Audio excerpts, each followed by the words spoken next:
Mohandas Karamchand Gandhi began his career as a lawyer after finishing his law studies in England. In 1893, after receiving a work contract, the child of Putlibai Gandhi and Karamchand Gandhi sailed to South Africa, which at that time was colonized by the British. However, who would have thought that his experience in racism would become a stepping stone of his journey as an activist and a politician? Gandhi was a founder of Natal Indian Congress, a community of Indians in Africa fighting against discrimination and injustice through anti-violence resistance or satyagraha.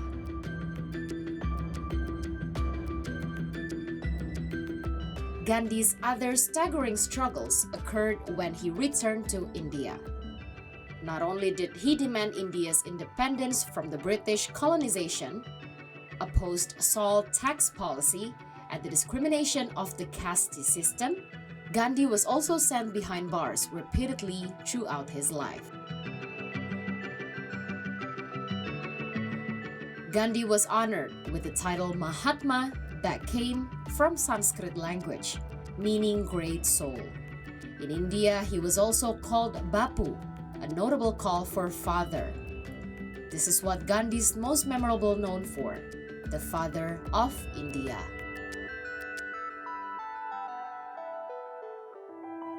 Gandhi's fight against violence had to end on January 30th, 1948 in the age of 78. He was shot to death in a close range by a Hindu nationalist, Nathuram Godse. India had to lose their Bapu 5 months after the country's independence. Mahatma Gandhi, the father of India's nation, did not only inspire India's society, but also the whole world. India and the world mourned for the loss of the symbol of peace and anti-violence. Now 74 years have passed and the world still miss him.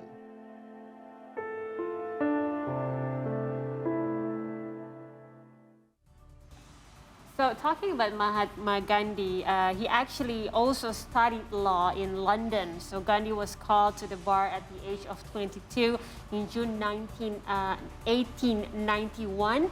And then having studied law in the Inner Temple, one of the four law college of London, and he then attempted to start a successfully law practice in India before moving to South Africa, where he represented India merchant in a lawsuit. Yes, I'm as a proud alumni because I have the same university right? with Mahatma Gandhi, and of course in different time and era. Yeah. But I would like to give you some description. For example, there are at least 2 statues of Mahatma Gandhi in London. First one, of course, in front of the Parliament at Westminster, and the second one in the round of the area of UCL, the University College London. One of the park is named as Tavistock Square, and there is like a statue of Mahatma Gandhi as right there. But talking about Mahatma Gandhi wouldn't be complete if we don't talk about the inspiring quotes. Yeah. So let's talk about our favorites. My favorite is this one. Live as if you were to die tomorrow.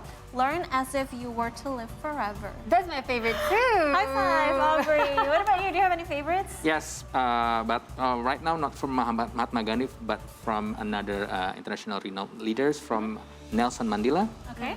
Nothing is impossible in this world until it's done. Wow. This is a very inspiring Sunday indeed. Yeah. Well, aside from his extraordinary achievements and inspiring life, there are some interesting facts that you should know about Mahatma Gandhi. Let's check them out.